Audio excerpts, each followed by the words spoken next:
We have a story this morning from the Hebrew Scriptures, from the book of Exodus. And at the beginning of the story, Moses is herding sheep. Well, how did he get there? Didn't he grow up in the house of the Pharaoh? Yes, he did. But that didn't go so well. And he started to identify with his people, and at one point there was this fight between an Egyptian and an Israelite, and he came to the defense of the Israelite, and he killed the Egyptian. And when the Pharaoh found out about that, he was angry, and Moses fled out of Egypt. And he ended up with herding sheep. He was at a well, and a woman came with a bunch of sheep, and he helped get the water for the sheep. And these were daughters of Jethro, who was a priest of the Midians. And he ended up marrying one of these 7 daughters. And so that's why he was out herding sheep. And it says in the story that he went beyond the wilderness. He was herding the sheep beyond the wilderness. Well, what is beyond the wilderness, if perhaps more wilderness? And he ended up, though, which is often what happens when you go just a little bit farther, he ended up on Mount Horeb, the Mount of God. And he's just herding the sheep. I don't even know what that involves, really, whether... or he was just kind of wandering in the sheep. I don't know. But all of a sudden, just out of the corner of his eye, he saw fire. Now think about this. Fire in the dry brush in a dry place, and you've got a bunch of sheep following you. This is not a good thing, but he was curious about this thing because there was this fire in the bush, there was a fire in the bush, and the bush was not being consumed. Even today, with all the special effects we have, that would be a difficult thing to pull off.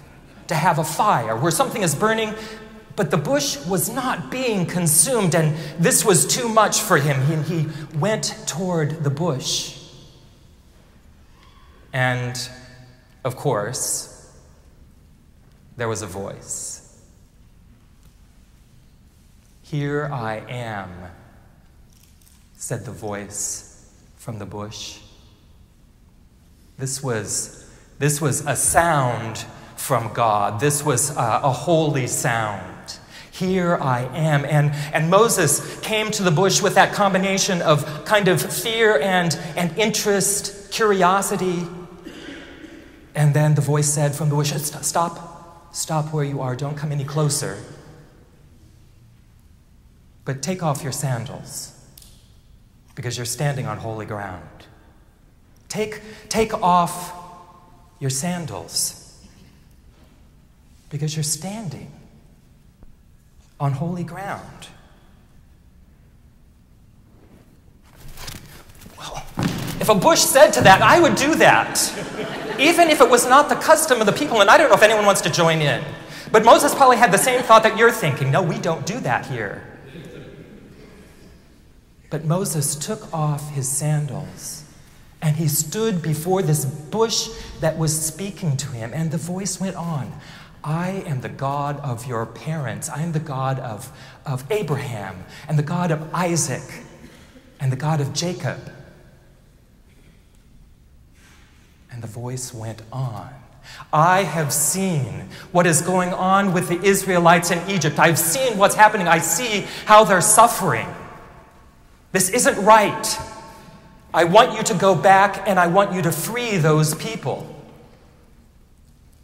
I will be with you. How am I supposed to do this? Moses said, who am I to do this? I'm just a sheep herder. I escaped from that country, and now you want me to go back? Sounds dangerous.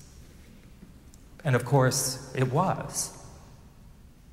But God said, I will be with you, and I will deliver those people. I will lead them to a new land, a broad and good land, a land flowing with milk and honey, a land already populated by tribes of people.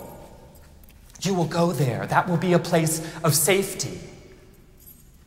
The Israelites will find a home here. I will be with you. And Moses said, well, if people ask me, I'm going to go back and tell them I heard this voice, a voice from God from a bush. Who should I tell them that you are? Because in those days, there were a lot of gods around. Which God was this that was speaking from the bush? What name shall I give you, Moses said. And God said, I am. I am who I am. When you go to the people, say, the God who says, I am, has sent you. I am the God of your parents. I'm the God of Abraham and Isaac and Jacob. And you will go back and you will set your people free.